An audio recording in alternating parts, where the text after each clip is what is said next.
पहले stone wolf संप्रदाय के शिष्यों की हत्या करना और फिर एल्डर नीव को धमकी देना, यह कितनी दुस्साहसपूर्ण बात थी। स्टोन वुल्फ क्लैन का प्रभुत्व 1000 मील के दायरे में फैला है। उनकी तुलना में न तो अग्निहोत्री परिवार और न ही वेलंकर परिवार की कोई बराबरी थी। क्या शिवाय सीधे मौत को दावत दे रहा था? एल्डर नीव भी चौंक गया, क्योंकि शिवाय की निगाहें समुद्र की तरह गहरी और किसी अद्वितीय शक्ति के समान भव्य थीं। लेकिन उसे तुरंत एहसास हुआ कि उसके सामने खड़ा युवक असल में ऊर्जा संग्रहण क्षेत्र का एक साधारण मार्शल आर्टिस्ट ही है। वह गुस्से में हंस पड़ा और ठंडे स्वर में बोला, ओह, तो तुम मुझे मारना चाहते हो? मुझे कुछ करने की जरूरत नहीं है, तुम 5 दिनों में खुद मर जाओगे। शिवाय ने शांत भाव से उंगली दिखाते हुए कहा, लगभग 10 दिन पहले क्या तुम्हें मार्शल आर्ट का अभ्यास करते समय कोई समस्या नहीं हुई थी? एल्डर नीव का चेहरा तुरंत उतर गया। जैसा कि शिवाय ने कहा था, 10 दिन पहले साधना करते समय उन्हें अचानक ज्ञानोदय का अनुभव हुआ और उन्होंने जीवन प्रवाह क्षेत्र के 4थे स्तर तक पहुंचने की योजना बनाई। हालांकि वे असफल रहे और उनकी ऊर्जा शक्ति उनकी नसों में भटक गई। सौभाग्य से उन्होंने समय रहते खुद को रोक लिया और उन्हें ज्यादा नुकसान नहीं हुआ। इस बच्चे को यह कैसे पता चला? क्या उसने सिर्फ अनुमान लगाया था? शिवाय मुस्कुराया और बोला, अपनी बाईं पसली से 3 इंच नीचे दबाओ। एल्डर नीव की पहली प्रतिक्रिया उपहास की थी, लेकिन उनका हाथ अनायास ही बताई गई जगह पर चला गया। हल्के से दबाते ही उनके चेहरे के भाव फिर बदल गए। दर्द असहनीय था, जैसे शरीर के भीतर कुछ चुभ रहा हो। और अब पीठ की 7वीं कशेरुका आधा इंच दाईं ओर, शिवाय ने आगे कहा। एल्डर नीव ने वहां भी छू कर देखा और उसके माथे पर ठंडे पसीने की बूंदें आ गईं। यह बिल्कुल भी सामान्य नहीं था। तुम ऊर्जा के आवेश में पागल हो रहे हो और तुम्हें लगता है कि तुम ठीक हो, क्योंकि यह प्रक्रिया अब भी जारी है। शिवाय ने आत्मविश्वास भरी मुस्कान के साथ कहा, मैं तुम्हें बचा सकता हूं। एल्डर नीव ने दांत पीसते हुए कहा, ठीक है, मुझे इस स्थिति को ठीक करने का तरीका सिखाओ और मैं तुम्हें इस गुस्ताखी के लिए माफ कर दूंगा। एल्डर नीव! भूपेश चौंक गया और क्रोधित भी हुआ। क्या बिमल की मृत्यु व्यर्थ होने वाली थी? हम? एल्डर नीव ने उसे घूर कर देखा। उसकी आंखों में जानलेवा इरादा था। उसकी अपनी जिंदगी की तुलना में बिमल जैसे तुच्छ व्यक्ति की जान की क्या कीमत थी? भूपेश ने झट से अपना मुंह बंद कर लिया। जीवन प्रवाह क्षेत्र के एक शक्तिशाली विशेषज्ञ से बहस करने का मतलब था मौत को बुलावा देना। शिवाय ने सिर हिलाते हुए कहा, तुम कम से कम स्प्रिंग गैदरिंग दायरे के साधक हो। क्या तुम्हारा जीवन इतना सस्ता है? एल्डर नीव गुस्से से लाल था, लेकिन जब उसकी जिंदगी किसी और के हाथ में हो तो वह विरोध नहीं कर सकता था। उसने अपना गुस्सा दबाकर पूछा, तो फिर तुम क्या चाहते हो? शिवाय ने हल्की मुस्कान के साथ कहा, तो फिर हमें देखना होगा कि तुम कैसा प्रदर्शन करते हो। एल्डर नीव बेहद निराश था। वह स्टोन वुल्फ संप्रदाय का 9वां एल्डर और जीवन प्रवाह क्षेत्र का एक शक्तिशाली योद्धा था। उसे एक साधारण ऊर्जा संग्रहण क्षेत्र के साधक के इशारों पर क्यों नाचना पड़ रहा था? लेकिन जब शिवाय ने उसके प्रशिक्षण की विफलता से लेकर विशिष्ट इक्यूपॉइंट्स के दर्द तक सब कुछ सटीक बता दिया था, तो उसे शिवाय की बातों पर अटूट विश्वास हो गया था। युवा स्वामी हान, आपके क्या निर्देश हैं? उसने विनम्रता से पूछा। युवा स्वामी हान शब्द सुनते ही हॉल में सन्नाटा टूट गया और लोग हैरान रह गए। स्टोन वुल्फ संप्रदाय का एक वरिष्ठ अधिकारी शिवाय को इतने सम्मान से संबोधित कर रहा था। शिवाय मुस्कुराया, क्या समाधान मिलने के बाद तुम मुझे मारने की योजना बना रहे हो? ऐसा कैसे हो सकता है? एल्डर नीव ने जबरदस्ती हंसने की कोशिश की, जबकि उसकी पीठ पसीने से भीग चुकी थी।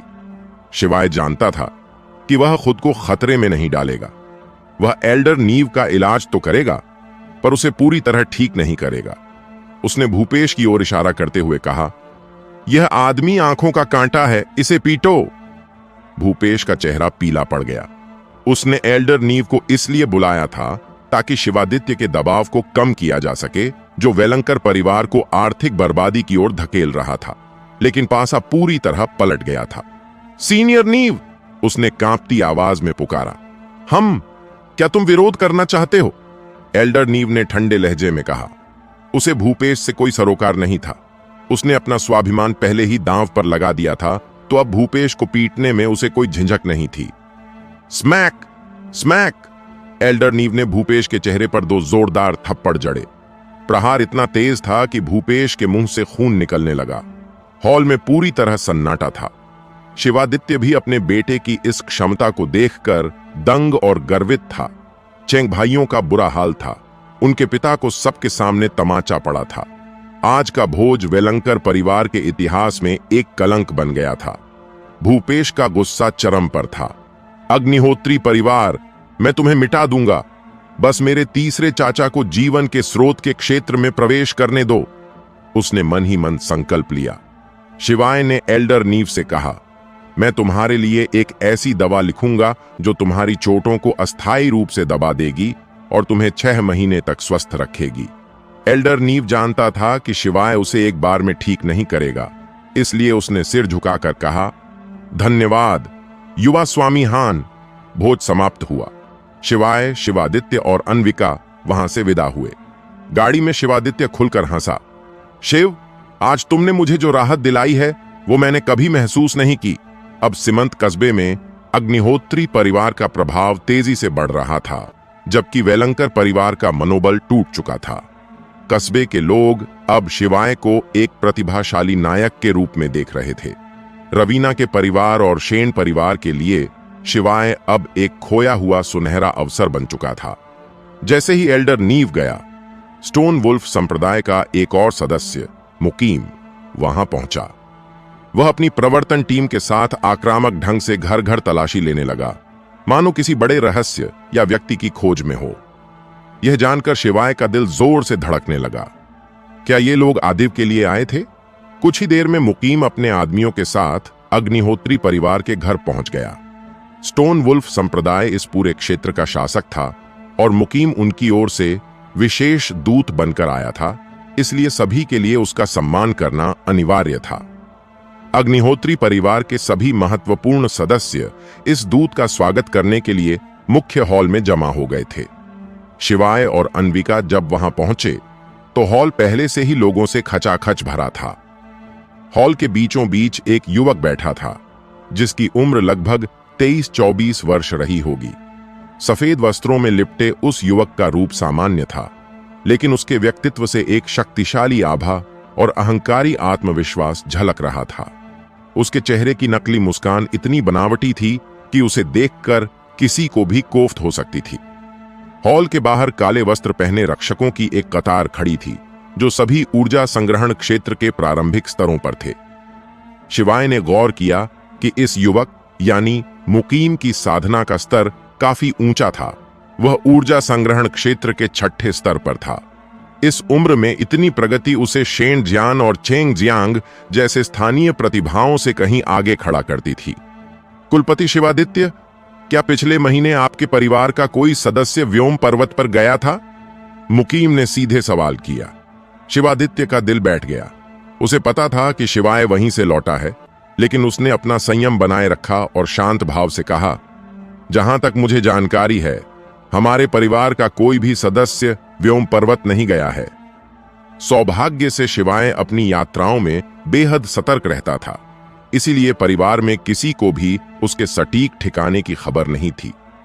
स्थिति को संभालने के लिए शिवादित्य ने तुरंत उपहार स्वरूप चांदी के नोटों से भरा एक लकड़ी का बक्सा पेश किया, जिसमें कुल 2000 टाइल की बड़ी राशि थी।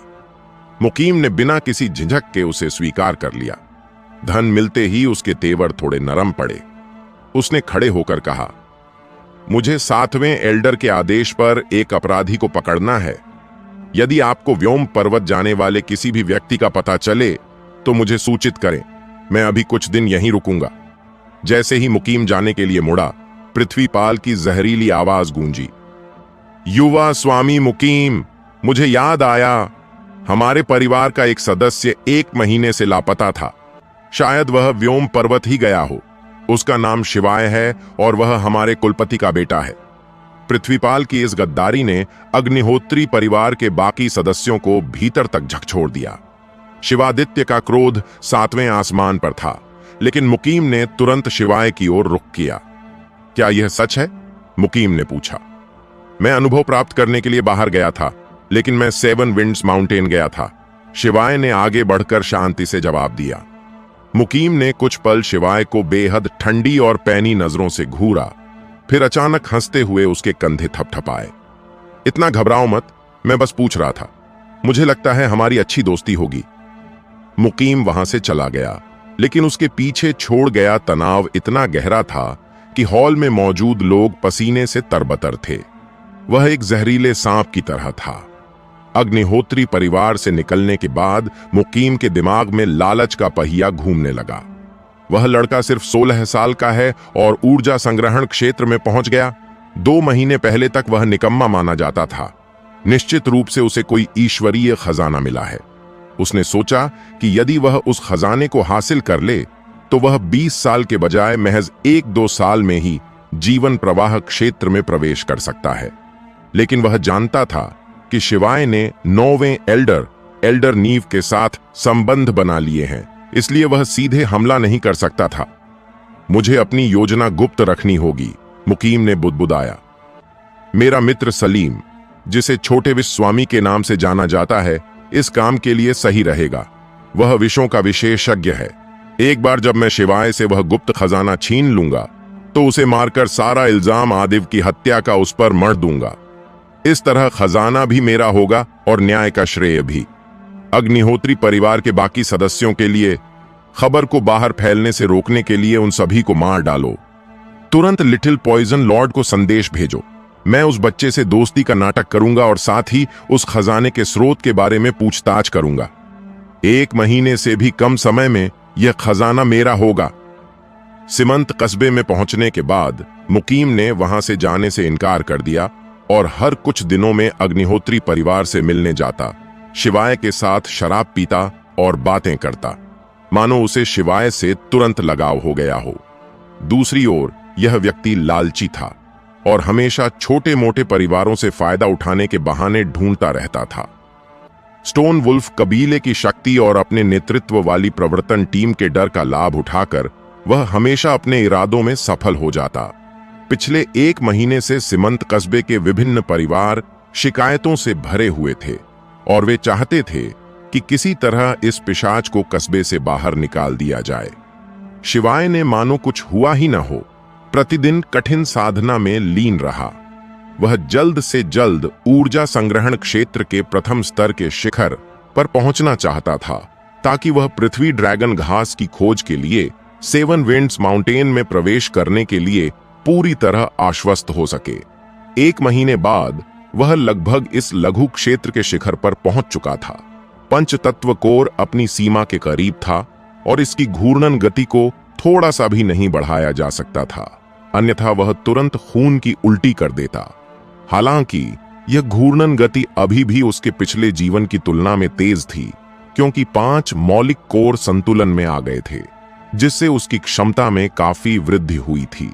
उसने कई गोलियां भी तैयार की, जिनमें से कुछ मध्यम श्रेणी की कायाकल्प गोलियां थीं और कुछ विषहरण गोलियां थीं।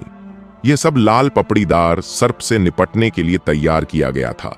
सामग्री स्वर्गीय औषधि मंडप से प्राप्त की गई थी और शिवाय ने भुगतान के रूप में कुछ गोलियां प्रदान की, जिससे चक्रधर बहुत उत्साहित हो गया, क्योंकि यह किसी उस्ताद का काम था।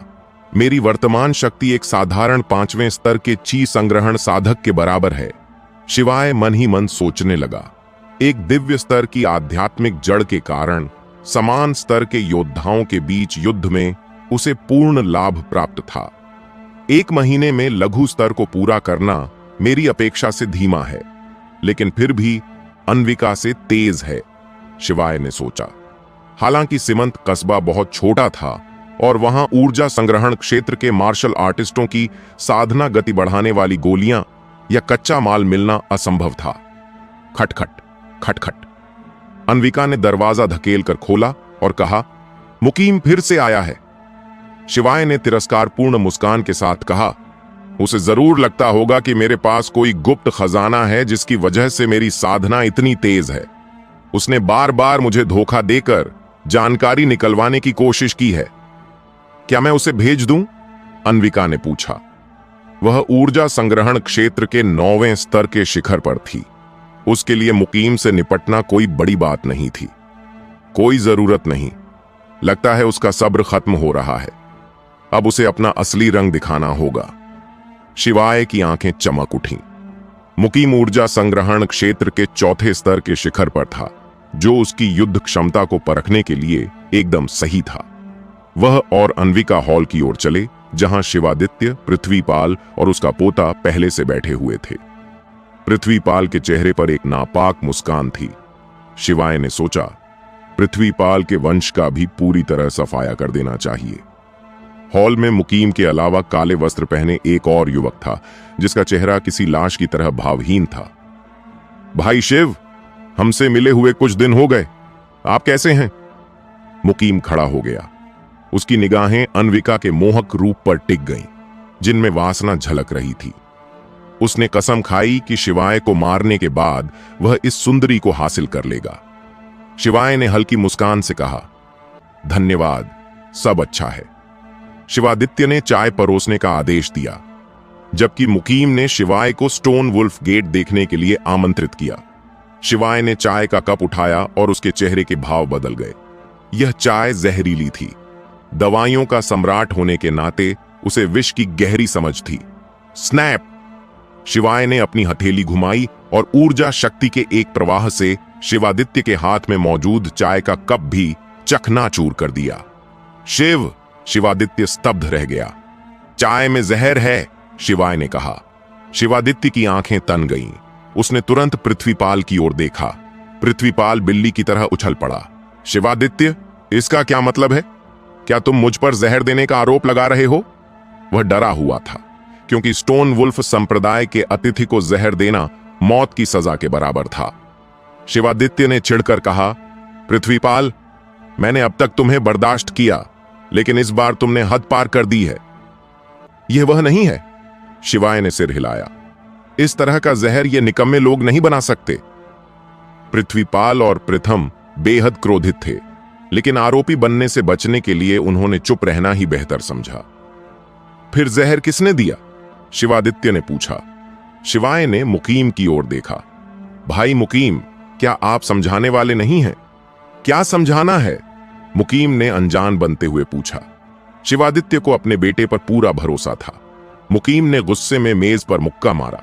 शिवाय, तुम मुझ पर झूठा आरोप लगा रहे हो। यह पानी, चाय और लोग सब तुम्हारे परिवार के हैं। मुझे मौका कैसे मिलेगा? शिवाय, तुमने स्टोन वुल्फ संप्रदाय के शिष्य पर आरोप लगाने की हिम्मत की। तुम अक्षम्य हो। पृथ्वीपाल फिर चिल्लाया। मुकीम ने पृथ्वीपाल से कहा, पृथ्वीपाल, मुझे शक है कि इस बाप बेटे ने हमारे शिष्य आदिव की हत्या की है। क्या तुम उन्हें पकड़ने में मेरी मदद करोगे? मैं युवा गुरु मुकीम के आदेशों का पालन करने के लिए तैयार हूं। पृथ्वीपाल प्रसन्न होकर बोला, तुम शिवादित्य को व्यस्त रखो, मैं उस बच्चे को देख लूंगा। मुकीम ने काले कपड़े पहने युवक को इशारा किया। उस युवक ने एक जेड की बोतल जमीन पर पटक कर तोड़ दी। काले धुएं का एक गुब्बार तुरंत पूरे हॉल में फैल गया। हा, मुझे उम्मीद नहीं थी कि तुम इतने चालाक होगे। मुकीम ने अब अपना असली चेहरा दिखाया। हां, मैंने तुम्हारे घर के कुएं के पानी में जहर मिलाया था, पर मैंने एक और चाल तैयार रखी थी। यह मेरा दोस्त है, लिटिल पॉइजन किंग सलीम, और यह ऊर्जा विघटनकारी पाउडर है। इसे सूंघने के बाद तुम्हारी ऊर्जा शक्ति निष्क्रिय हो जाएगी और तुम खड़े होने की शक्ति भी खो दोगे। शिवादित्य स्वाभाविक रूप से क्रोधित था, लेकिन वह चिल्ला भी नहीं सकता था। अगर उसने अपना मुंह खोला तो वह वो ऊर्जा पाउडर की जहरीली गैस को अंदर खींच लेगा और फिर उसका काम तमाम हो जाएगा। इससे भी ज्यादा गुस्सा दिलाने वाली बात यह थी कि पृथ्वीपाल लगातार उस पर हमला कर रहा था, जाहिर तौर पर उसे वहीं रोके रखने की कोशिश में। यह बूढ़ा आदमी अग्निहोत्री परिवार का मुखिया बनने के जुनून में पागल हो चुका था। उसे लगता था कि शिवादित्य को रास्ते से हटाने पर वह खुद परिवार का मुखिया बन जाएगा। लेकिन मुकीम की क्रूरता को देखते हुए क्या अग्निहोत्री परिवार का कोई भी सदस्य जीवित बचता? बूढ़ा और सठियाया हुआ। शिवाय ने अपनी छाती से एक शीशी निकाली, उसमें से एक गोली निकालकर निगल ली। फिर उसने दूसरी गोली निकालकर अन्विका की ओर उछाली। इसके बाद एक और गोली निकालकर उसने शिवादित्य से कहा, पिताजी, इस गोली में विषहरण का प्रभाव है।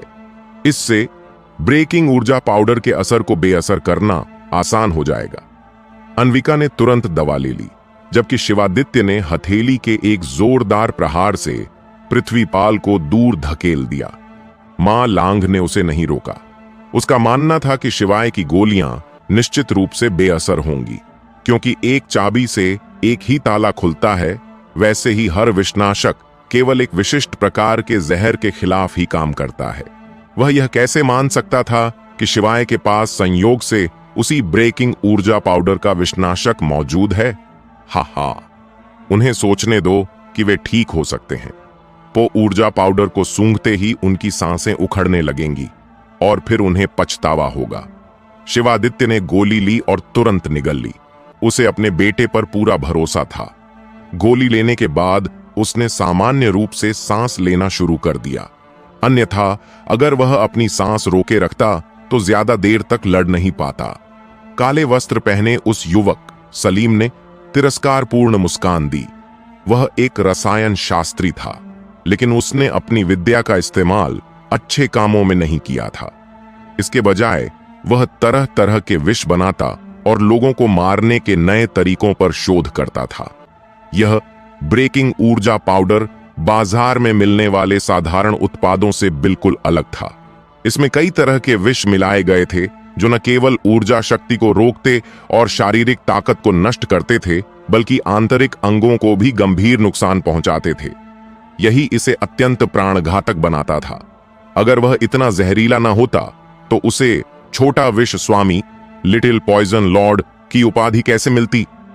जब तक वह स्वयं इसका तोड़ न दे, तब तक इस जहर का कोई इलाज नहीं था। मां लांघ को भी कोई जल्दी नहीं थी। आखिरकार शिवादित्य ऊर्जा संग्रहण क्षेत्र के 9वें स्तर पर था और बेहद शक्तिशाली था। अभी उससे सीधे उलझना बुद्धिमानी नहीं थी। थोड़ी देर इंतजार करने से ही प्रतिद्वंद्वी बिना लड़े घुटने टेक देगा। कहावत है कि जब कोई कुत्ता कोने में फंस जाता है तो वह दीवार फांद कर भागने की कोशिश करता है। मां लांघ का जान की बाजी लगाकर लड़ने का कोई इरादा नहीं था। शिवादित्य ने गहरी भौहें चढ़ा लीं और सोचने लगा कि अब आगे क्या करना है। मुकीम भले ही निर्दयी और पागल हो, लेकिन क्या अग्निहोत्री परिवार बदला लेने की हिम्मत करेगा? स्टोन वुल्फ संप्रदाय के किसी शिष्य, विशेषकर एक शाही दूत की हत्या करना एक ऐसा गंभीर अपराध था जो पूरे अग्निहोत्री परिवार का विनाश कर सकता था। इतना सोचने की कोई जरूरत नहीं है। हम कोई मछली नहीं है जिन्हें बलि के लिए काट दिया जाए। शिवाय शिवादित्य की तुलना में कहीं अधिक दृढ़ निश्चयी था। उसे उतनी चिंताएं नहीं थीं और वह बेहतर जानता था कि वह किन त्रुप के पत्तों का इस्तेमाल कर सकता है। चेन फेंगली, चक्रधर और अन्विका के पीछे राजधानी का दीक्षित परिवार। शिवादित्य ने तुरंत अपना मन बना लिया। वह संकोच करने वालों में से नहीं था और उसके भीतर हत्या करने की इच्छा प्रचंड हो उठी। मुकीम और सलीम दोनों के चेहरे पर अजीब भाव थे। शिवाय और बाकी लोगों में अभी तक जहर के कोई लक्षण क्यों नहीं दिखे थे? अब तक तो जहर का असर हो जाना चाहिए था। क्या ऐसा हो सकता है कि जो गोलियां उन्होंने अभी ली हैं, उन्होंने सचमुच उनके शरीर से विष को खत्म कर दिया हो? तभी पृथ्वीपाल चीखते हुए जमीन पर गिर पड़ा। उसके हाथ पैर फड़फड़ा रहे थे और दर्द के कारण उसका चेहरा बुरी तरह बिगड़ गया था। प्रथम भी उसी हालत में जमीन पर पड़ा तड़प रहा था। विषनाशक! पृथ्वीपाल दर्द से कराह उठा। ऊर्जा शक्ति को नष्ट करने वाले इस पाउडर ने न केवल उसकी ऊर्जा शक्ति को सोख लिया था, जिससे वह पूरी तरह कमजोर हो गया, बल्कि इसका विष इतना तीव्र था कि वह उसके आंतरिक अंगों को गला रहा था। इसी असहनीय दर्द से वह चीख रहा था। यह स्पष्ट नहीं था कि वह शिवाय से दवा मांग रहा था या मुकीम को कोस रहा था। प्रथम बोलने में पूरी तरह असमर्थ था, केवल गले से खांसने जैसी खुरदुरी आवाजें निकाल पा रहा था। उसका शरीर ठंडे पसीने से भीग गया था और वह भयानक पीड़ा में था। मुकीम और सलीम ने उन दोनों को पूरी तरह नजरअंदाज कर दिया। उनकी नजरें केवल आश्चर्य से शिवाय पर टिकी थीं। यह स्पष्ट था कि उस युवक की गोलियों में वास्तव में विषनाशक प्रभाव था। लेकिन सवाल यह था कि क्या यह महज एक संयोग था कि उसकी गोलियों ने ब्रेकिंग ऊर्जा पाउडर के असर को बेअसर कर दिया, या क्या इस बच्चे की गोलियों में कई तरह के जटिल विषों को काटने की क्षमता थी? उसने खुद ही यह मुसीबत मोल ली है, शिवाय ने पृथ्वीपाल पर ताना मारते हुए कहा। उसकी आंखों में जरा भी सहानुभूति नहीं थी। उसने मां लांघ की तरफ देखा और बोला, पिताजी, आप उस छोटे जहर के सरगना से निपटिए। क्यों ना मैं इस आदमी का काम देख लूं? क्या तुम यह कर सकते हो? शिवादित्य थोड़ा चिंतित था। मुकीम ऊर्जा संग्रहण क्षेत्र के 6ठे स्तर पर था, जो उसके बेटे के स्तर से कहीं अधिक था, जिसने अभी अभी इस क्षेत्र में प्रवेश किया था। चिंता मत करो पिताजी, शिवाय ने आत्मविश्वास भरी मुस्कान के साथ कहा। हम प्रवर्तन दल कहां है? मुकीम जोर से चिल्लाया। जब बात यहां तक पहुंच ही गई थी तो बल प्रयोग के अलावा कोई विकल्प नहीं था। एक झटके के साथ काले कपड़े पहने के 1 दर्जन हथियारबंद आदमी बाहर से अंदर कूद पड़े। उन सभी के चेहरों पर हत्या का प्रबल इरादा झलक रहा था। इस बच्चे और उस औरत को छोड़कर बाकी सभी को मौत के घाट उतार दो, मुकीम ने आदेश दिया। वह जानता था कि शिवादित्य ऊर्जा संग्रहण क्षेत्र के 9वें स्तर का एक शक्तिशाली योद्धा था, लेकिन उनके पास संख्या बल था और जीत की पूरी संभावना थी। जी जनाब, काले वस्त्र पहने पुरुषों ने कड़े स्वर में उत्तर दिया और अपने हथियार निकालकर शिवादित्य की ओर तान दिए। शिवादित्य निडर था। वह ऊर्जा संग्रहण क्षेत्र के 9वें स्तर का योद्धा था। कुछ निम्न स्तर के साधारण योद्धा अपनी भारी संख्या से भी उसकी बराबरी कैसे कर सकते थे? उसने एक लंबी दहाड़ लगाई और उन काले वस्त्र पहने आदमियों पर टूट पड़ा। मुकीम ने उसमें हस्तक्षेप नहीं किया। वह शिवाय के चारों ओर घूमते हुए बोला, मुझे मानना पड़ेगा, तुमने मुझे हैरान कर दिया है। तुमने वास्तव में नन्हे विष स्वामी के विष को बेअसर कर दिया। मुझे पक्का यकीन हो गया है कि तुम्हें कोई प्राचीन खजाना मिला है, जिसमें साधना बढ़ाने वाली बहुमूल्य गोलियां और उच्च स्तरीय विषनाशक दोनों मौजूद हैं। अन्यथा तुम्हारी साधना इतनी जल्दी नहीं बढ़ती और तुम ब्रेकिंग ऊर्जा पाउडर से बच नहीं पाते। लेकिन अब ये सब मेरे हैं। उसने लालची निगाहों से शिवाय को घूरा। शिवाय ने बस मुस्कुराते हुए कहा, तुम्हें इससे सिर्फ मौत ही मिलेगी। बकवास, मुकीम ने गाली दी और शिवाय पर झपटा। उसका इरादा शिवाय को वश में करके शिवादित्य को आत्मसमर्पण के लिए मजबूर करना था। शिवाय स्वभाव से ही निडर था। एक झंझनाहट के साथ उसने अपनी लंबी तलवार म्यान से निकाली। उसने लापरवाही से म्यान को एक तरफ फेंका और तलवार से जोरदार वार किया। उसकी तलवार की ऊर्जा चारों ओर फैल गई। क्या तलवार छी? मुकीम ने हैरानी से कहा। उसका शरीर तुरंत पीछे हट गया और उसकी भौहें तन गईं। उसने शिवाय की ओर देखकर कहा, मुझे उम्मीद नहीं थी कि तुम तलवार छी बना पाओगे। तुम पहले तो बस एक निकम्मे थे, लेकिन अब तुमने तलवार ची भी बना ली है। मैं तो यह देखने के लिए और भी ज्यादा बेताब हो रहा हूं कि तुम्हें जो खजाना मिला है वह कितना अद्भुत है। अब मुझे अपनी असली काबिलियत दिखानी होगी।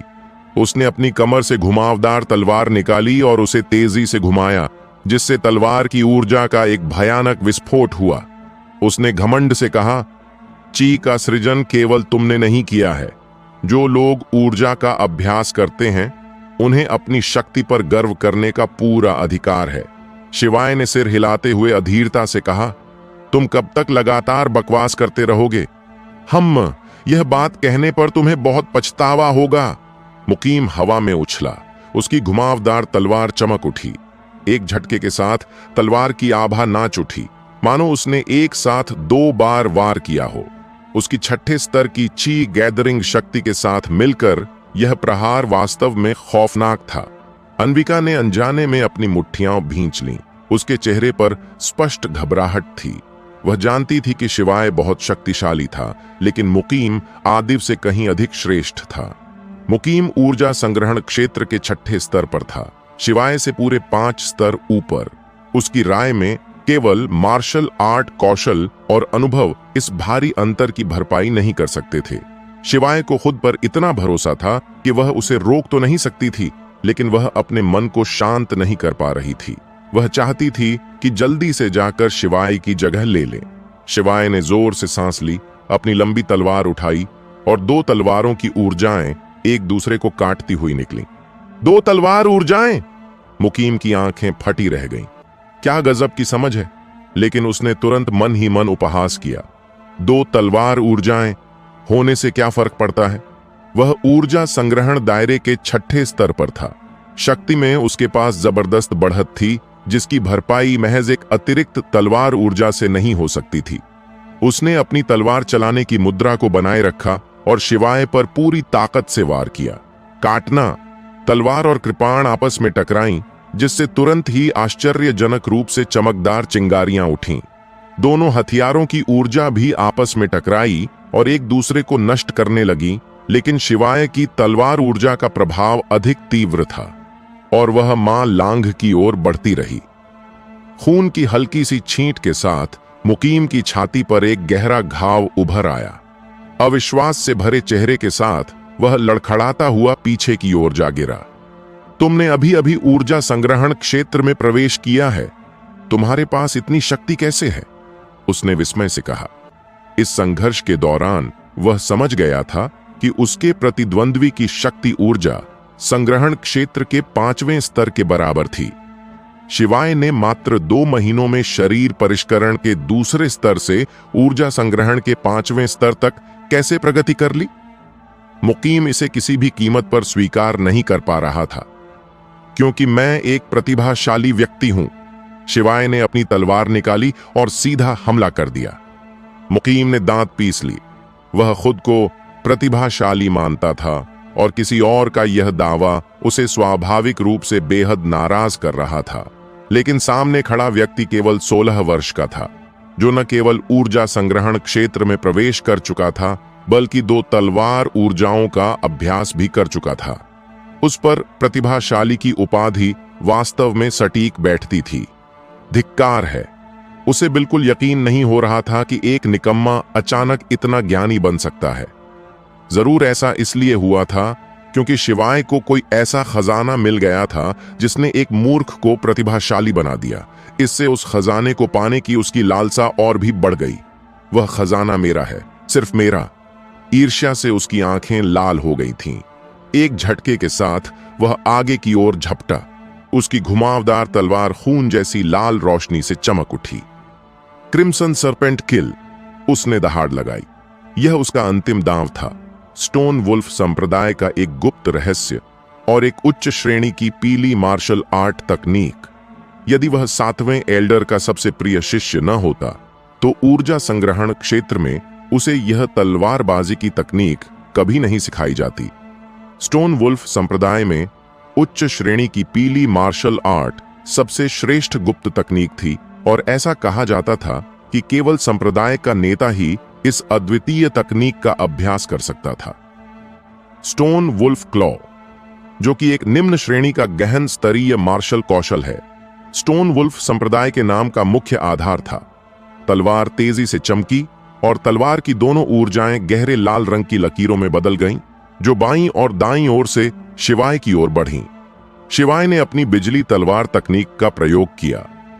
2 तलवार ऊर्जाएं एक साथ नृत्य कर रही थीं, जिनकी गति किसी भी मायने में कम नहीं थी। मुकीम से निपटने के लिए उसे अपनी पूरी ताकत लगाने की भी आवश्यकता नहीं थी। क्लांग क्लांग क्लांग तलवारों और लपटों की लगातार टक्कर हो रही थी। शिवाय की तलवार की शक्ति अब पूरी तरह से उजागर हो चुकी थी और हर वार के साथ मुकीम पर तलवार ऊर्जा का प्रहार हो रहा था, जिससे उसके शरीर पर घाव बढ़ते जा रहे थे। मुकीम सदमे और भय से भर गया था। अगर यही सिलसिला जारी रहा तो शिवाय उसे थका थका कर मार डालेगा। सलीम, मेरी मदद करो! वह दहाड़ा। भाई मुकीम, आपने मुझे उसे जहर देने के लिए कहा था और मैंने वही किया। इस बच्चे से निपटने में आपकी मदद करना हमारे समझौते का हिस्सा नहीं था। सलीम ने आराम से कहा, मानो उसे मुकीम की बुरी हालत का कोई अंदाजा ही न हो। मुकीम जानता था कि सलीम भी लालची है। अनिच्छा के बावजूद वह बोला, इस लड़के ने जरूर कोई प्राचीन खजाना खोज निकाला है। इसी वजह से यह मात्र 2 महीनों में ही शरीर परिष्करण के दूसरे स्तर से ऊर्जा संग्रहण क्षेत्र तक पहुंच गया है और 2 तलवार ऊर्जाओं का अभ्यास भी कर लिया है। जरा सोचो, यह खजाना कितना अनमोल होगा। अगर हम दोनों मिलकर इसे हरा दें और खजाना बराबर बांट लें तो हमारा भविष्य उज्जवल हो जाएगा। सलीम को सिर्फ इतना पता था कि शिवाय असाधारण है, लेकिन उसे यह उम्मीद नहीं थी कि यह व्यक्ति पहले इतना कमजोर था। ऐसा पूर्ण रूपांतरण निश्चित रूप से किसी प्राचीन खजाने का ही परिणाम हो सकता था। उसकी सांसें तेज हो गईं और आंखों में लालच चमक उठा। उसके मन में मुकीम के प्रति भी जानलेवा इरादे थे। शिवाय से वह खजाना हासिल करने के बाद वह मुकीम को हमेशा के लिए चुप कराने के लिए जरूर मार डालेगा। ठीक है, मैं तुम्हारी मदद करूंगा। उसने अपना पैकेट उतारते हुए उसमें से 2 खंजर निकाले। खंजरों पर चमकती नीली रोशनी बता रही थी कि उन पर भयानक विष लगा हुआ है। अन्विका, इसका ख्याल रखना, शिवाय ने लापरवाही से कहा। हां, अन्विका ने उत्तर दिया और एक झटके में वह किसी दिव्य प्राणी की तरह तेजी से आगे बढ़ी। पलक झपकते ही वह सलीम के सामने प्रकट हुई और अपने दाहिने हाथ से उसका हाथ ऊपर की ओर धकेल दिया। सलीम के हाथ में मौजूद जहरीला खंजर अनजाने में उसकी अपनी ही गर्दन पर चल गया। पफ! खून की धार फूट पड़ी। सलीम लड़खड़ाते हुए पीछे हटा, एक हाथ से अपना गला पकड़े और दूसरे हाथ से कपड़ों में विषनाशक दवा तलाशते हुए उसका चेहरा तेजी से काला पड़ गया। जब तक वह दवा की बोतल निकाल पाता, उसकी आंखों की चमक बुझ चुकी थी। धड़ाम से वह पीछे की ओर गिर पड़ा। मुकीम भी हैरान रह गया। उसने उम्मीद नहीं की थी कि अन्विका इतनी शक्तिशाली होगी कि वह चौथे स्तर के साधक सलीम को एक ही प्रहार में मार डालेगी। ऐसे समय में भी ध्यान भटका रहे हो? क्या जल्दी मरना चाहते हो? शिवाय ने तलवार घुमाते हुए व्यंग्य किया। मुकीम ने जल्दी से अपनी तलवार उठाकर वार रोकने की कोशिश की, लेकिन उस प्रहार की ताकत से वह 7-8 कदम पीछे धकेल दिया गया और उसके शरीर पर एक और गहरा घाव उभर आया। अब तुम्हें तुम्हारी अंतिम यात्रा पर विदा कर रहा हूं। शिवाय की तलवार ने बिजली की तरह चमकते हुए एक ऐसा वार किया जो इंद्रधनुष की तरह सूर्य को भेदता हुआ प्रतीत हो रहा था। यह बिजली तलवार तकनीक का सबसे शक्तिशाली वार था, फ्लैश स्ट्राइक। मुकीम ने दांत पीसते हुए अपनी तलवार से वार को रोकना चाहा, लेकिन वह चूक गया। एक जोरदार धमक के साथ शिवाय की तलवार सीधे मुकीम के सीने के पार हो गई। उस भयानक प्रहार से उसका दिल पल भर में चकनाचूर हो गया। ऊर्जा संग्रहण क्षेत्र का योद्धा होने के कारण उसमें अभी भी कुछ जान बाकी थी। उसने शिवाय को देखा, उसके होंठ कुछ कहने के लिए कांपे, लेकिन वह एक शब्द भी नहीं बोल सका। इतनी देर तक लड़ने के बाद क्या तुम्हें लगता है कि मैं तुम्हारी चालों को नहीं समझ पाया? शिवाय समझ गया था कि वह क्या पूछना चाहता है, इसलिए उसने शांत भाव से उत्तर दिया। अरे राक्षस, बस थोड़ी देर की लड़ाई में ही तुमने मेरी सारी चालें समझ लीं? मुकीम ने मन ही मन सोचा और अंततः अविश्वास और अनिच्छा के साथ हमेशा के लिए आंखें मूंद लीं। शिवाय ने अपनी तलवार म्यान में डाली और चारों ओर देखा। शिवादित्य ने अधिकांश हथियारबंद आदमियों को ढेर कर दिया था और बचे हुओं को अन्विका ने तलवार के वार से खत्म कर दिया था। पृथ्वीपाल और उसके पोते प्रथम की उस घातक जहर से बहुत पहले ही दर्दनाक मृत्यु हो चुकी थी। उनकी आंखें अब भी घृणा और आक्रोश से फटी हुई थीं। इन दोनों गद्दारों को तो बड़ी आसानी से मौत मिल गई, शिवाय ने गुस्से से कहा। उसकी योजना पहले इन्हें खुद अपने हाथों से मारने की थी। खैर, आखिर वे मेरे अग्निहोत्री परिवार के ही सदस्य थे। बेहतर यही हुआ कि उनकी मौत दूसरों के हाथों हुई। शिवादित्य ने आह भरी। शवों को ठिकाने लगाना कोई बड़ी बात नहीं थी, लेकिन स्टोन वुल्फ संप्रदाय के दूत की हत्या के बाद की स्थिति से निपटना शिवादित्य के लिए चिंता का विषय था। शिव, तुम और अन्विका तुरंत यहां से चले जाओ। जितना दूर जा सकते हो निकल जाओ। शिवादित्य ने फैसला कर लिया था कि चाहे उसकी जान चली जाए, लेकिन अपने बेटे पर वह कोई आंच नहीं आने देगा। शिवाय मुस्कुराया और बोला, पिताजी, मैंने यह कदम यूं ही नहीं उठाया। इस मामले को एल्डर नीव संभाल लेंगे। इतने सारे लोग मारे गए हैं और मरने वालों में 7वें एल्डर का प्रिय शिष्य भी है। क्या इसका सच में कोई हल निकल सकता है? शिवादित्य ने चिंतित होते हुए कहा। अपनी जान बचाने के लिए एल्डर नीव हर संभव कोशिश करेगा, शिवाय ने मुस्कुराते हुए कहा। इसके अलावा अन्विका राजधानी के 8 सबसे शक्तिशाली परिवारों में से एक दीक्षित परिवार की बेटी है। हम उसकी पहचान का भी इस्तेमाल कर सकते हैं। शिवादित्य ने सिर हिलाया। वह मानता था कि उसका बेटा दुनिया में सर्वश्रेष्ठ है, लेकिन क्या दीक्षित परिवार भी ऐसा सोचेगा? उसे अपनी पत्नी की याद आ गई और कैसे उनके रिश्ते का दुखद अंत हुआ था। एक पिता के रूप में वह नहीं चाहता था कि उसका बेटा भी वही दर्द सहे। अन्विका, है ना? शिवादित्य के चिंतित चेहरे को देखकर शिवाय को लगा कि वह स्टोन वुल्फ संप्रदाय को लेकर परेशान है, इसलिए उसने अन्विका से पुष्टि चाही। हाँ, अन्विका ने गंभीरता से सिर हिलाया। शिवादित्य ने यह सब देखा। उसे साफ समझ आ रहा था कि अन्विका के मन में शिवाय के लिए भावनाएं विकसित हो चुकी थीं। शिवाय ने तुरंत एक पत्र लिखा और एक तेज घुड़सवार के हाथों स्टोन वुल्फ संप्रदाय में एल्डर नीव को भिजवा दिया।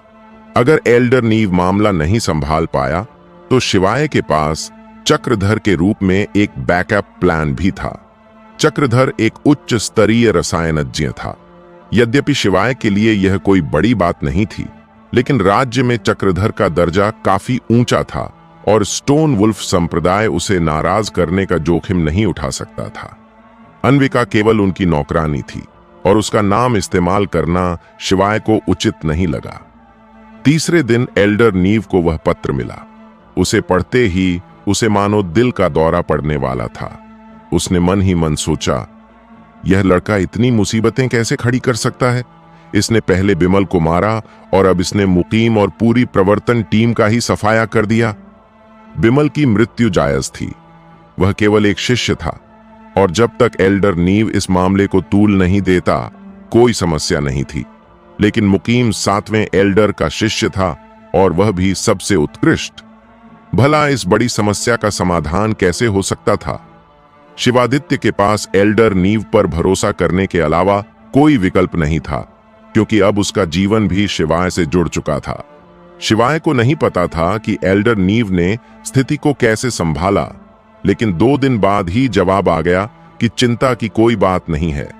अब जब यह मामला सुलझ गया था, शिवाय ने 7 विंड्स माउंटेन में प्रवेश करने का फैसला किया। नव वर्ष आने में बस 1 महीना बाकी था और ग्रेट वैन मार्शल आर्ट्स प्रतियोगिता में प्रथम स्थान हासिल करने के लिए उसे अपनी साधना को कम से कम ऊर्जा संग्रहण के 4थे स्तर तक बढ़ाना आवश्यक था। 7 विंड्स माउंटेन अत्यंत विशाल था। पूर्व से पश्चिम तक लगभग 1000 मील और उत्तर से दक्षिण तक लगभग 400 मील में फैली यह पर्वत श्रृंखला वर्षा साम्राज्य के उत्तरी महाद्वीप की सबसे बड़ी पर्वत श्रृंखला थी। यह पर्वत न केवल राक्षसी जीवों का घर था, बल्कि यहाँ दुर्लभ आध्यात्मिक जड़ी बूटियां भी प्रचुर मात्रा में थीं। यहाँ कभी कभी बहुमूल्य धातुएं भी पाई जाती थीं, जिनसे उच्च स्तरीय हथियार गढ़े जा सकते थे। इसी कारण कई साधक प्रशिक्षण और खजाने की खोज के लिए यहाँ आते थे, लेकिन हर साल कई लोग अपनी जान भी गंवा बैठते थे। कुछ राक्षसों का शिकार बनते, कुछ कठोर वातावरण की भेंट चढ़ते और कुछ अपने ही लालची साथियों द्वारा मारे जाते। हालांकि किसी के पास सटीक आंकड़े नहीं थे, लेकिन सभी मानते थे कि आधे से अधिक मौतें साथी मार्शल आर्टिस्टों के धोखे के कारण होती थीं। इसलिए 7 विंड्स माउंटेन में सबसे बड़ा खतरा जंगली जानवर नहीं, बल्कि खुद इंसान थे। एक दिन की यात्रा के बाद शिवाय और अन्विका हाटी कस्बे में पहुंचे। यह कस्बा 7 विंड्स माउंटेन के सबसे करीब था, जहां से वे सीधे पहाड़ों में प्रवेश कर सकते थे। लंबी यात्रा घोड़ों पर तय करने के बाद उन्होंने कस्बे की एक सराय में रात बिताई। अपने घोड़ों को वहीं छोड़ा और अगले दिन हल्का सामान लेकर पहाड़ों की ओर निकल पड़े। यदि वे 1 महीने के भीतर नहीं लौटते तो सराय के मालिक को उनका किराया चुकाने के लिए घोड़ों को बेचने का अधिकार था। सुबह की पहली किरणें ओस की बूंदों पर पड़कर अद्भुत रंग बिखेर रही थीं। यह एक जंगली और निर्मल पर्वत श्रृंखला थी। हालांकि हर दिन कई लोग यहां आते थे, लेकिन इस विशाल पर्वत श्रृंखला के सामने उनकी संख्या नगण्य थी। ताजी हवा में सांस लेते हुए शिवाय और अन्विका को एक अवर्णनीय शांति का अनुभव हुआ। उन्होंने पुराने सुरागों के आधार पर गुफाओं की खोज शुरू की। 5 दिनों की कड़ी मेहनत के बाद उन्हें कई गुफाएं मिलीं, लेकिन हर गुफा ने शिवाय को निराश ही किया। वास्तव में यदि इस गुफा को ढूंढना इतना आसान होता तो क्या लोग इसे बहुत पहले ही नहीं खोज चुके होते? उसने सोचा। शिवाय अचानक रुक गया। उसके कानों में लड़ाई की आवाजें पड़ी थीं। चलिए जाकर देखते हैं, उसने कहा। उसकी जिज्ञासा, एक ऐसा गुण जो 2 जीवन जीने के बावजूद कभी नहीं बदला था, उसे खींच रही थी। आवाज का पीछा करते हुए वे एक धारा के पास पहुंचे, जहां एक खुले मैदान में 2 समूह भयंकर लड़ाई में उलझे हुए थे। दुनिया सचमुच बहुत छोटी है, शिवाय ने अपना सिर हिलाया। उसने लड़ने वालों में से एक समूह को पहचान लिया था। बिलवा, राणाए, सृष्टि और उनके 2 अन्य साथी। ये वही लोग थे जिन्होंने व्योम पर्वत पर मिलकर किंगलिंग फल हासिल किया था, लेकिन हांग झान के डर से भाग खड़े हुए थे। मुझे उम्मीद नहीं थी कि ये लोग यहां फिर से मिलेंगे। इन 5 में से बिलवा, रियाद और सृष्टि ऊर्जा संग्रहण क्षेत्र में प्रवेश कर चुके थे, जबकि राणाए और सियाव बॉडी रिफाइनमेंट के 9वें स्तर पर पहुंच चुके थे। यह एक महत्वपूर्ण प्रगति थी, जो निश्चित रूप से उन्हें मिले हरे आत्मा फल का परिणाम थी।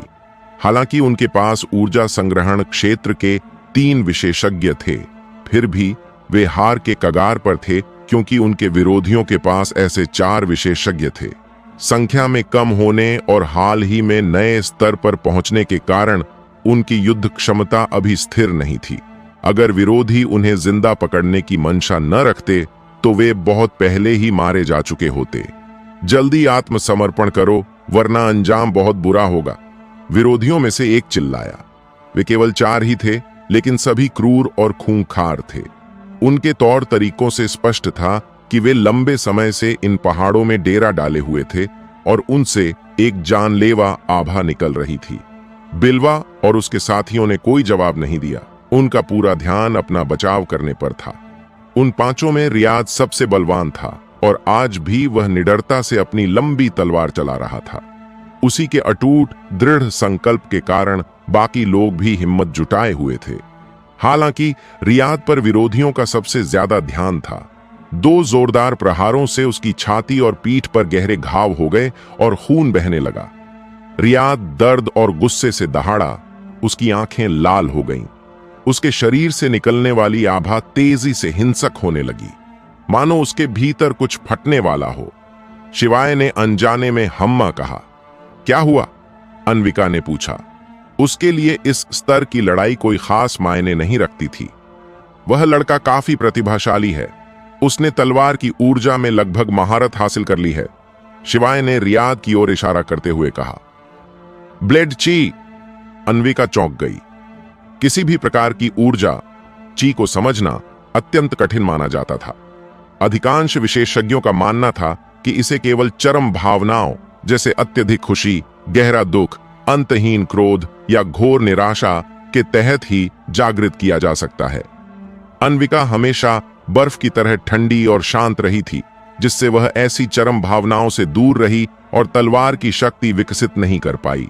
जहां तक उसे पता था, उसके परिवार के जिस बुजुर्ग ने तलवार ऊर्जा में महारत हासिल की थी, उसने ऐसा अपनी पत्नी की मृत्यु के गहरे शोक के बाद ही किया था। अब जब रियाद तलवार ऊर्जा को समझने के करीब था, तो अन्विका का हैरान और ईर्ष्यालु होना स्वाभाविक था। शिवाय मुस्कुराया। निराश मत हो। अगर मैं तुम्हारा सही मार्गदर्शन करूं तो तुम भी जल्द ही तलवार ऊर्जा का अभ्यास कर पाओगी। यह कोई मुश्किल काम नहीं है। उसके लिए तलवार का प्रकाश उत्पन्न करना तो कठिन था, लेकिन असली चुनौती तलवार के हृदय पर महारत हासिल करना थी। यह कोई मुश्किल काम नहीं है। अन्विका ने फिर से अपनी आंखें घुमा लीं। पूरे वर्षा राज्य में मुश्किल से कितने लोगों ने ऊर्जा का निर्माण किया होगा। यहां तक कि उसके शक्तिशाली दीक्षित परिवार में भी केवल 7 लोग ही ऐसा कर पाए थे। शिवाय बस मुस्कुरा दिया। अन्विका को शायद पूर्वी तारा की विशालता का अंदाजा नहीं था। वर्षा राज्य का सबसे शक्तिशाली व्यक्ति संभवतः केवल जीवन उत्पादक पुष्प क्षेत्र में ही था। यह जगह सचमुच एक दूरस्थ और निर्जन स्थान थी। उस व्यापक दुनिया में प्रतिभाशाली लोग बादलों की तरह असंख्य थे, और जिन्होंने प्रकाश या हृदय पर महारत हासिल कर ली थी, वे भी दुर्लभ नहीं थे। क्या तुम उनकी मदद नहीं करोगे? अन्विका से रहा नहीं गया। उस आदमी के लिए यह एक दुर्लभ अवसर है। अगर वह इस बार तलवार ऊर्जा उत्पन्न नहीं कर पाया तो शायद उसे अगला अवसर 5 या 10 साल तक न मिले। शिवाय ने सिर हिलाते हुए कहा, उसे थोड़ा और दबाव झेलने दो। अन्विका ने भौहें सिकोड़ लीं। उसे रियाद की स्थिति अच्छी नहीं लग रही थी। दुश्मन के भयंकर हमलों के बीच वह किसी भी पल मारा जा सकता था। किसी व्यक्ति की इच्छा शक्ति को कम मत आंको। अत्यधिक दबाव में यह ऐसी शक्ति प्रकट कर सकती है जिसकी तुम कल्पना भी नहीं कर सकती। शिवाय हंसा। उसे अपना पिछला जीवन याद आ गया, जब वह एक सुरक्षित ग्रीन हाउस में खिले फूल की तरह था। दवाइयां बनाकर और खाकर आसानी से शक्ति बढ़ा लेता था। लेकिन जब उसने प्राचीन खंडहरों की खोज शुरू की, तब उसे एहसास हुआ कि उसकी अपनी शक्ति पर कितनी कम पकड़ थी। खतरों का सामना करके ही उसकी इच्छा शक्ति मजबूत हुई और युद्ध कौशल में सुधार हुआ था। ब्रश प्रकाश की एक चकाचौंध भरी किरण चमकी, मानो शिवाय के शब्दों की पुष्टि हो गई हो। निराशा की कगार पर खड़े रियाद ने तलवारबाजी की एक अद्भुत तकनीक का प्रदर्शन किया।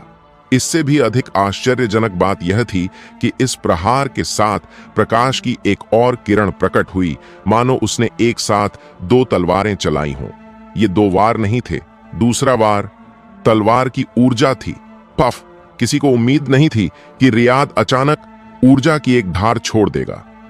उसके एक प्रतिद्वंद्वी को तुरंत चोट लगी और उसके बाएं कंधे से खून की धार फूट पड़ी। अच्छा, बिलवा और बाकी तीनों का हौसला बढ़ गया, लेकिन रियाद लड़खड़ा गया। उसकी शक्ति लगभग समाप्त हो चुकी थी।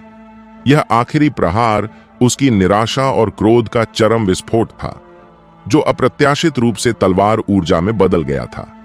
लेकिन अब वह इतना थक चुका था कि उसमें और लड़ने की हिम्मत नहीं थी। उसका दाहिना हाथ बेजान सा लटक गया था और वह मुश्किल से अपनी तलवार पकड़ पा रहा था।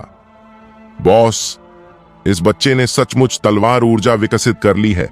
हम इसे जिंदा नहीं छोड़ सकते। दुश्मनों में से एक चिल्लाया।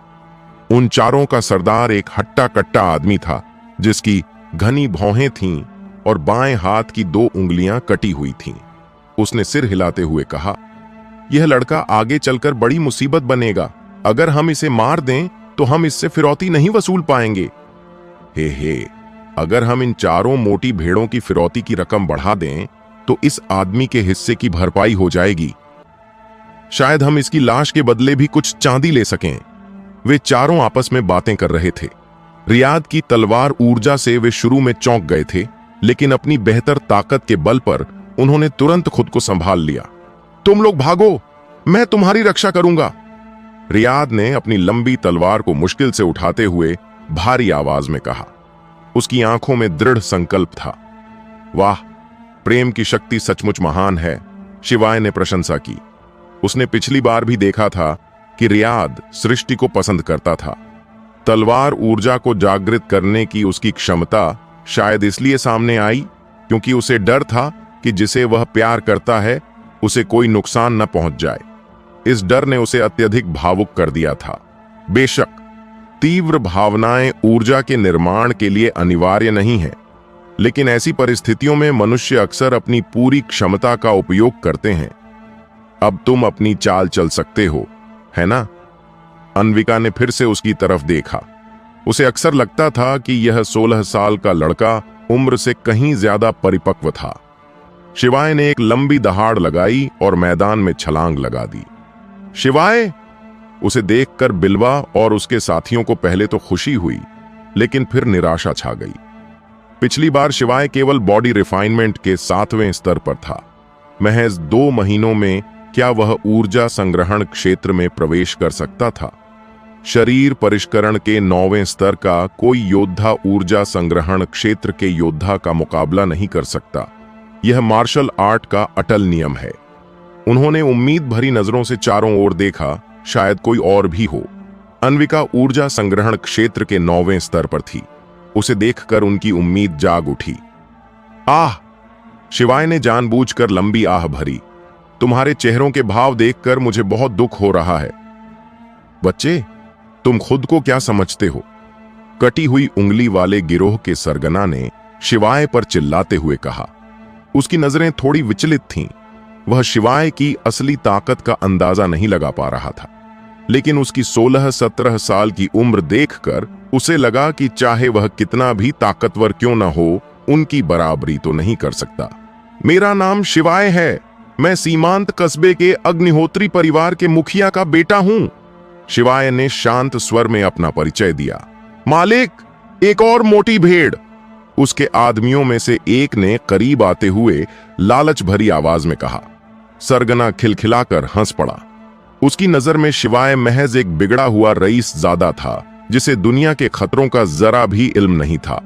उसने शिवाय को गंभीरता से लेना छोड़ दिया और बोला, बच्चे, तुम देखने में तो काफी आकर्षक हो और खास तौर पर हमें चांदी देने आए हो, तो क्यों ना तुम आज्ञाकारी बनकर हमारे सामने आत्मसमर्पण कर दो। हा हा हा हा, चारों लुटेरे जोर से हंस पड़े। शिवाय मुस्कुराया और बोला, तुम सब मुझे देखने में कुछ खास नहीं लगते, क्यों ना तुम लोग आज्ञाकारी बनकर अपनी गर्दनें आगे कर दो, मैं तुम में से हर एक को अपनी तलवार छका दूंगा। अहंकारी बच्चे, मुझे तुम्हारे जैसे बिगड़े हुए रईस बिल्कुल पसंद नहीं। चौथे भाई नामक एक लुटेरे ने आगे बढ़कर एक बड़ा सा छुरा लहराते हुए शिवाय के सिर पर वार किया। चौथे भाई, ज्यादा दूर मत जाना, यह एक मोटी भेड़ है, सरगना ने चेतावनी दी। हे, मैं बस इस बच्चे की दोनों बाहें काट दूंगा, चौथे भाई ने कहा। जैसे ही उसकी कुल्हाड़ी नीचे गिरी, उसने ब्लेड को थोड़ा टेढ़ा कर लिया ताकि सीधा शिवाय की बाहों पर निशाना लगे। शिवाय ने अपनी तलवार म्यान से निकाली। एक जोरदार आवाज के साथ तलवार की रोशनी चमकी और आसमान में लहरा गई। चौथा भाई दूर जा गिरा, लेकिन जमीन पर गिरने से पहले ही उसका सिर गर्दन से अलग हो चुका था और मुंह से गर्म खून का फव्वारा फूट पड़ा। क्या? तीनों लुटेरे यह नजारा देखकर स्तब्ध रह गए, लेकिन बिलवा और उसके चारों साथी भी उतने ही हैरान थे। उनके सिर में झुनझुनी सी दौड़ गई। क्या यह वाकई शिवाय था? 2 महीने पहले यह लड़का केवल शरीर परिष्करण के 7वें स्तर पर था और अब वह चौथा लुटेरा कम से कम ऊर्जा संग्रहण के 2 या 3 स्तर पर था और उसकी ताकत निश्चित रूप से उन 5 से कहीं अधिक थी। फिर भी शिवाय ने उसे तलवार के एक ही झटके में मौत के घाट उतार दिया। यह कैसा चमत्कारी अंतर था। चूंकि शिवाय ने अपनी तलवार निकाल ली थी, इसलिए वह पीछे हटने वाला नहीं था। वह तेजी से आगे बढ़ा और सरगना समेत तीनों बचे हुए लुटेरों की ओर झपटा। ऐसा इसलिए हुआ होगा क्योंकि चौथा भाई लापरवाह था। बिल्कुल सही, यह नन्हा सा बच्चा हमारा क्या बिगाड़ लेगा। उसे मार डालो, चौथे भाई का बदला लो। तीनों ने अपने हथियार लहराए और एक भयंकर दृश्य उत्पन्न करते हुए आगे बढ़े। लेकिन दुर्भाग्यवश शिवाय के सामने वे बेहद कमजोर साबित हुए। कटी हुई उंगली वाले सरगना को छोड़कर बाकी 2 केवल दूसरे स्तर पर थे। शिवाय की शक्ति, जो ऊर्जा संग्रहण के 5वें स्तर के बराबर थी, के सामने उनकी क्या बिसात थी। यह एक महत्वपूर्ण स्तर का अंतर था और कोई भी मार्शल आर्टिस्ट जानता था कि यह अंतर कितना बड़ा होता है। शिवाय को अपनी तलवार की शक्ति का पूरा उपयोग करने या बिजली की तलवार तकनीक को सक्रिय करने की कोई आवश्यकता नहीं पड़ी। उसने बस मौके का फायदा उठाया और हर एक वार में एक लुटेरे को ढेर कर दिया। सरगना समेत तीनों को दया की भीख मांगने तक का मौका नहीं मिला, इससे पहले कि शिवाय ने उन सभी का सफाया कर दिया। बिलवा और बाकी चारों को लगा जैसे वे कोई सपना देख रहे हों। दिन भर इन 4 लुटेरों के खिलाफ उन्होंने अपनी जान बचाने के लिए पूरी ताकत लगा दी थी, और वह भी सिर्फ इसलिए क्योंकि लुटेरे उन्हें जिंदा पकड़कर फिरौती मांगना चाहते थे। लेकिन शिवाय ने एक ही झटके में उन्हें ऐसे मार गिराया जैसे वह कोई खेल खेल रहा हो। शिवाय, नहीं भाई शिव, तुम्हारा बहुत बहुत धन्यवाद। तुम्हारी वजह से ही हम इतनी बड़ी मुसीबत से बच पाए। कुछ पल के आश्चर्य के बाद वे तुरंत शिवाय के चारों ओर जमा हो गए और दिल से उसका आभार व्यक्त किया। शिवाय ने मुस्कुराते हुए उनका अभिवादन स्वीकार किया। तभी अन्विका भी झाड़ियों के पीछे से बाहर आ गई, जिससे माहौल थोड़ा हल्का हो गया। तुम सब यहां क्या कर रहे हो? शिवाय ने पूछा। 7 विंड्स माउंटेन एक खतरनाक जगह थी। अगर उसे अर्थ ड्रैगन ग्रास और रेड स्केल्ड फ्लड ड्रैगन की तलाश न होती तो वह भी यहां आने की नहीं सोचता। आखिर कौन कह सकता था कि यहां कोई स्पिरिट सी दायरे का दानव जानवर अचानक बाहर न निकल आए। ग्रेट वैन मार्शल आर्ट्स टूर्नामेंट शुरू होने वाला है। हम उससे पहले अपनी ताकत बढ़ाना चाहते थे, इसलिए यहां किस्मत आजमाने आए थे कि शायद कोई आध्यात्मिक जड़ी बूटी मिल जाए, राणाए ने बताया। शिवाय अपनी हंसी नहीं रोक सका। तुम्हें लगता है कि व्योम पर्वत पर हरा स्प्रिट फल मिलने के बाद किस्मत हमेशा तुम पर मेहरबान रहेगी और यहां भी तुम्हें कोई खजाना मिल जाएगा? बिलवा और बाकी चारों शर्मिंदा हो गए। सृष्टि ने अपने लाल होंठ सिकोड़ते हुए कहा, इसकी तो बात ही मत करो। इस बार हमारी किस्मत वाकई खराब थी। जड़ी बूटी तो दूर की बात, हम गलती से एक गुफा में गिर गए। वह गुफा इन ऊर्जा से भरी हुई थी और वहां इंसानों और जानवरों की हड्डियां बिखरी पड़ी थीं। शिवाय अचंभित रह गया। क्या यह महज एक संयोग था?